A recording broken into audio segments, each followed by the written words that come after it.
Bismillahirrahmanirrahim. Assalamualaikum warahmatullahi wabarakatuh. Bagaimana kabar kalian anak-anak? Insya Allah masih dalam keadaan baik ya. Nah, pada pembelajaran hari ini kita akan belajar tentang akar-akar persamaan kuadrat. Jadi lanjutan dari materi yang kemarin masih tentang persamaan kuadrat. Nah, hari ini kita akan belajar tentang jenis akar persamaan kuadrat. Nah, kemarin kan kita sudah belajar tentang rumus ini ya, untuk mencari akar persamaan kuadrat. Ini adalah rumus kuadratik atau rumus ABC, di mana X1 dan X2 itu adalah negatif B plus minus akar B kuadrat min 4AC per 2A. Jadi kalau X1-nya itu adalah yang plus dan X2-nya adalah yang minus ininya. Nah, kemudian yang di dalam akar ini adalah diskriminan. Bisa kita singkat dengan D. Jadi, D sama dengan B kuadrat min 4AC adalah diskriminan persamaan kuadrat. Jadi, kalau ada persamaan kuadrat, diskriminannya adalah yang ada di dalam akar ini. Jadi, kalau D aja berarti nggak pakai akar ya. D saja itu B kuadrat min 4AC. Nah, diskriminan ini digunakan untuk membedakan akar persamaan kuadrat. Contohnya seperti ini. Nah, jadi kan kita nanti bisa ngitung diskriminannya dari B kuadrat min 4AC. Nah, kalau didapat D-nya itu lebih dari 0, maka persamaan kuadrat tersebut memiliki dua akar nyata yang berlainan atau akar real. Jika D kuadrat min 4 jika D sama dengan B kuadrat min 4AC merupakan kuadrat sempurna, jadi kan kalau lebih dari 0, itu kan D-nya itu bilangan positif. Nah, bilangan positif itu kalau dia merupakan kuadrat sempurna itu misal yang berbentuk K kuadrat. Jadi, kalau D-nya itu merupakan bilangan kuadrat seperti 1, 4, 9, 16, dan lain-lainnya, maka kedua akar persamaan tersebut rasional. Contohnya seperti ini. Jika ada persamaan X kuadrat ditambah 11X ditambah 28 sama dengan 0, kemudian kan kita cari D-nya. D-nya itu kan B kuadrat, jadi 11 kuadrat dikurangi 4, AC. A-nya 1, C-nya 28. Hasilnya adalah 9.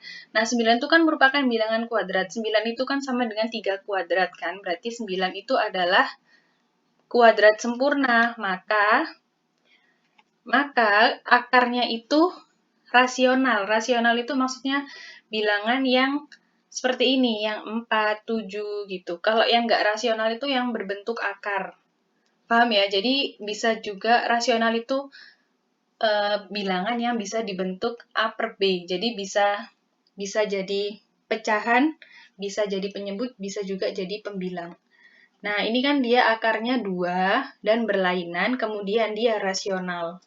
Contohnya yang nggak rasional itu seperti ini. Jadi kalau D-nya itu lebih dari 0, kemudian D-nya bukan merupakan bilangan kuadrat sempurna. Contohnya, X dikurangi 8X, X dikurangi 8X ditambah 3 sama dengan 0. Kemudian D-nya kita cari, ternyata hasilnya adalah 52. 52 itu kan nggak bisa diakar atau dia bukan bilangan kuadrat sempurna. Nah, ternyata waktu kita cari dengan rumus kuadratik, yang min B dan sebagainya itu, ketemu X1, X2 itu sama dengan 4 plus minus akar 3. Nah, 4 plus minus akar 3 ini kan bukan merupakan bilangan rasional karena dia punya akar. Jadi cuman untuk membedakan aja, kalau misalkan dia D-nya itu ketemu bilangan kuadrat sempurna, nanti akarnya seperti ini. Nah, kalau seperti ini itu bisa kalau kita sudah tahu ciri-cirinya, kita bisa menentukan saat memfaktorkan itu bisa pakai metode pemfaktoran, atau kalau dia bukan bilangan kuadrat sempurna, kita bisa pakai rumus kuadratik. Paham ya? Oke, yang selanjutnya, jika D sama dengan 0, maka persamaan kuadrat tersebut memiliki dua akar nyata real yang sama. Jadi meskipun 2, tapi sama. Jadi kayak cuma 1 gitu. Contohnya, X kuadrat ditambah 12, X ditambah 36 sama dengan 0. Nah, kemudian kan kita cari diskriminannya, B kuadrat min 4AC. Nah, itu hasilnya adalah 144 dikurangi 144 sama dengan 0. Nah, karena D-nya sama dengan 0, maka persamaan kuadrat tersebut memiliki dua akar nyata real yang sama. Jadi, kalau kita faktorkan, itu ternyata X plus 6, X plus 6. Jadi X plus 6 kuadrat. Atau bisa kita sebut juga kalau D-nya sama dengan 0, berarti persamaan ini, persamaan X kuadrat plus 12X plus 36 adalah persamaan kuadrat sempurna. Bisa kita faktorkan langsung dengan X-nya itu sebenarnya ada 2, tapi sama gitu. Jadi kayak gini, X plus 6, X plus 6. Paham ya? Nah, kemudian yang terakhir, tadi kan D lebih dari 0, D sama dengan 0. Berarti sekarang D-nya kurang dari sama dengan 0. Kurang dari 0. Nah, kalau D-nya kurang dari 0, maka dia tidak punya akar yang nyata atau real. Bilangan yang nyata itu yang bisa kita amati di kehidupan sehari-hari gitu loh. Jadi kayak meskipun akar itu kan ada ya sebenarnya akar itu. Jadi kayak akar 3 berarti kan 1, berapa gitu ya. Nah, kalau nggak nyata berarti kita itu nggak bisa lihat bilangan itu atau bilangan itu imajiner. Nah, untuk sementara untuk jenjang SMP kalian belum mempelajari bilangan imajiner. Jadi cuman Ibu kasih contoh aja, misalkan ada persamaan ini. Kemudian kita cari diskriminannya kan. Nah, ternyata diskriminannya itu adalah negatif 31. Nah, berarti diskriminan tadi kalau di rumus kuadratik kan tempatnya di dalam akar. Nah, kalau akar negatif itu kan nggak ada ya, berarti dia itu merupakan bilangan imajiner. Kalau kalian menemui soal yang kemudian diskriminannya adalah kurang dari 0, maka jangan dilanjutkan karena belum saatnya kalian menyelesaikan persamaan kuadrat yang akarnya itu bilangan imajiner. Jadi, kemungkinan soal itu hanyalah menjebak. Paham ya? Nah, selanjutnya adalah ini, rumus jumlah dan hasil kali akar persamaan kuadrat. Nah, jika X1 dan X2 itu adalah akar-akar persamaan kuadrat ini kan bentuk persamaan kuadrat. Kemudian, akarnya itu kita misalkan X1 dan X2. Maka, X1 ditambah X2 sama dengan min B per A. Jadi, penjumlahan dari akar-akarnya itu bisa kita lihat dari min B per A. B itu yang tengah per A. A yang koefisien dari X kuadrat. Dan perkalian akar-akarnya atau X1 kali X2 itu adalah C per A. Langsung contoh ya. Kita pakai contoh persamaan ini. X kuadrat dikurangi 11X ditambah 28. Itu kan kalau kita faktorkan X min 7, X min 4. Kalau kita faktorkan. Nah, berarti akar-akar persamaan kuadratnya adalah 7 dan 4. X1-nya 7, X2-nya 4. Nah, tadi rumusnya kalau cari X1 ditambah X2 itu kan min B per A. Nah, kita coba yang pakai ini dulu. Ini kan bisa langsung. X1 ditambah X2 itu kan 7 ditambah 4. Sama dengan 11. Kemudian kalau X1 kali X2 adalah 7 dikali 4 sama dengan 28. Kalau pakai rumusnya tadi kalau X1 ditambah X2 itu kan min B per A. Kita lihat apakah hasilnya sama ya. Min B per A berarti kan min negatif 11. Negatif 11. Jadi jadinya kan positif per 1. Hasilnya adalah 11. Nah, ternyata sama kan dengan kalau kita menghitung langsung. Kemudian yang kedua adalah kalau perkalian. Perkalian tadi kan C per A, yaitu 28 per 1 sama dengan 28.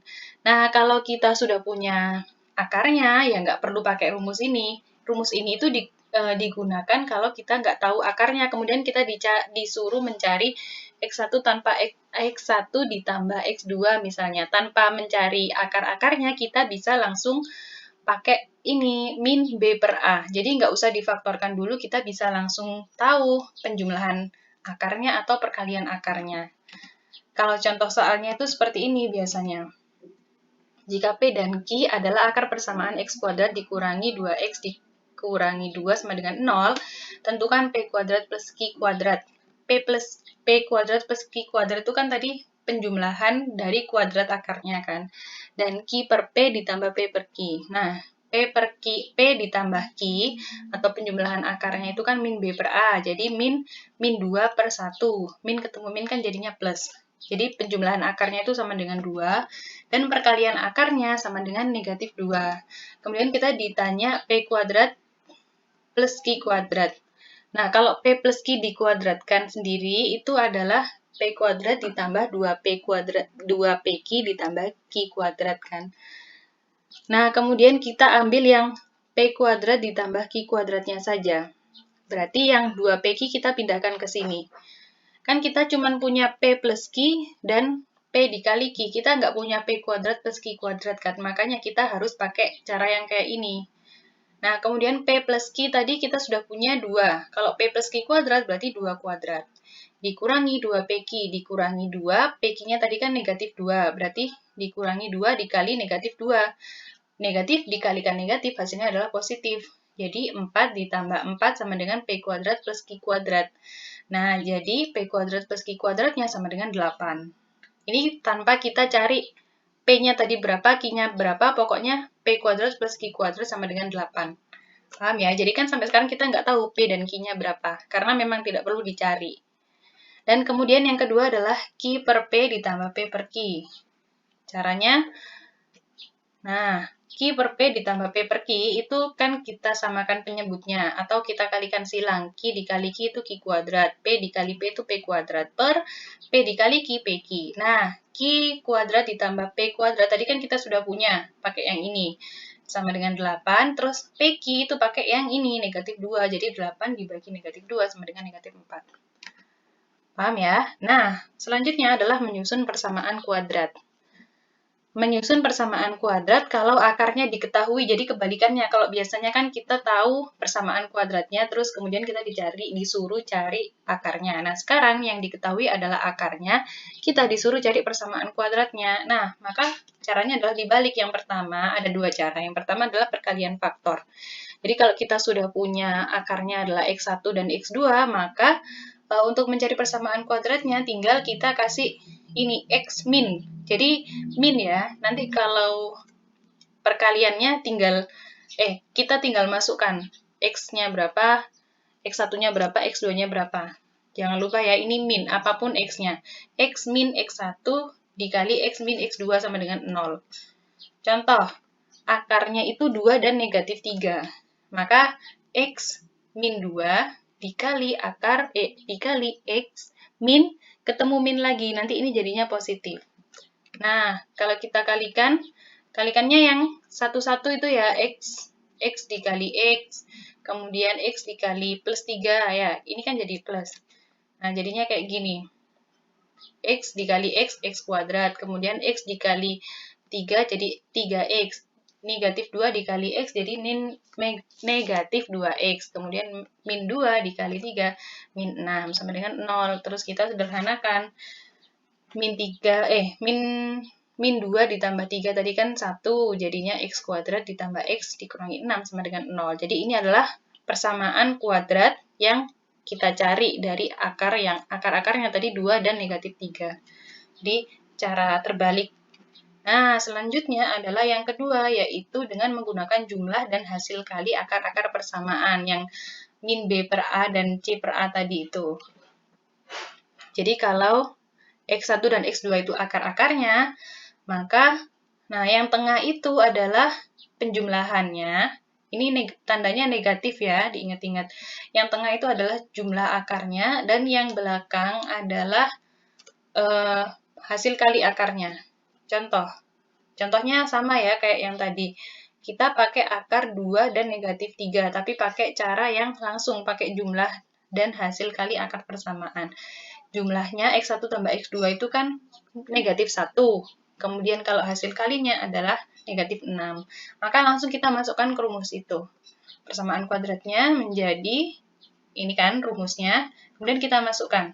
X kuadrat dikurangi, tadi kan hasilnya min 1, berarti ketemu min lagi. Jadinya positif nanti. Kemudian ditambah negatif 6. Nah, jadinya seperti ini.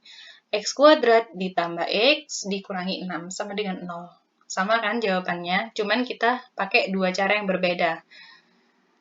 Oke, yang selanjutnya adalah menyusun persamaan kuadrat yang akar-akarnya mempunyai hubungan dengan persamaan kuadrat lain. Jadi ini kalau kita disuruh cari persamaan kuadrat dari akar persamaan kuadrat yang lain. Contohnya ini, jika alfa dan beta adalah akar persamaan kuadrat baru yang dicari, jadi nanti ada dua persamaan kuadrat. Nah, yang dicari adalah yang baru. Nah, untuk mencari itu pakai rumus yang ini. Jadi jumlah akar yang belakang adalah perkalian akarnya. Tapi ini adalah akar persamaan kuadrat yang baru. Maksudnya baru dan lama itu maksudnya gimana ya? Contohnya seperti ini. Nah, jika diketahui X1 dan X2 itu akar persamaan kuadrat ini. Nah, ini kan akar persamaan, ada X1 dan X2 akar persamaan kuadrat dari ini. Nah, kita disuruh cari persamaan kuadrat baru yang akarnya itu sama dengan 2X1 dan 2X2.